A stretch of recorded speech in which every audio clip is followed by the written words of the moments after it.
I was part of the clandestine ops corps, which is the second deepest corps. The deepest core of clandestine operations is essentially a program that I can't even talk about by the real name of the program, right? And that's where you have your individuals who are so deep that there's no attribution of them at all on American records. I was one step above that, working for what's called the National Clandestine Service, or the NCS. My parents did not know what I did. My girlfriends did not know what I did. My siblings did not know what I did. They all thought that I worked for an organization that I was attributed with, meaning my tax records, my pay stubs, my health insurance all came from a completely different organization. And that's who everybody thought I worked for, when in reality, I was working for CIA. So to be clear, not only did the people you just mentioned not know that you were part of NCS, they didn't even know you worked at CIA? Correct.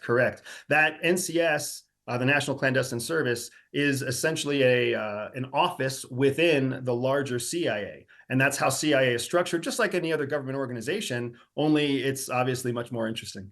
What can you tell us about the recruitment process so when you start talking about this role to the CIA, presumably they know that at the end of the rainbow, there is this level of secrecy around the role. You may or may not know that right away, but it would be normal to talk to people in your life about, I'm interviewing, or whatever the term would be. How early are you told we need secrecy, even as far as the process that is going on here?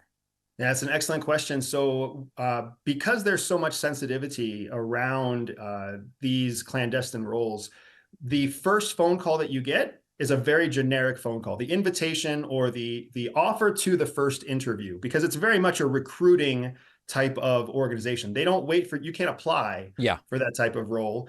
You can apply for a different role, but then get flagged for a clandestine role. Yep. So there's a number of different ways that they find you, but either way, a recruiter will call you, and a recruiter will basically speak in generic terms and say something along the lines of, hey, we saw your application for XYZ.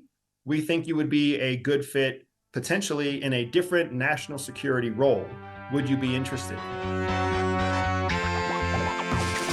Freedom! So fresh, so new.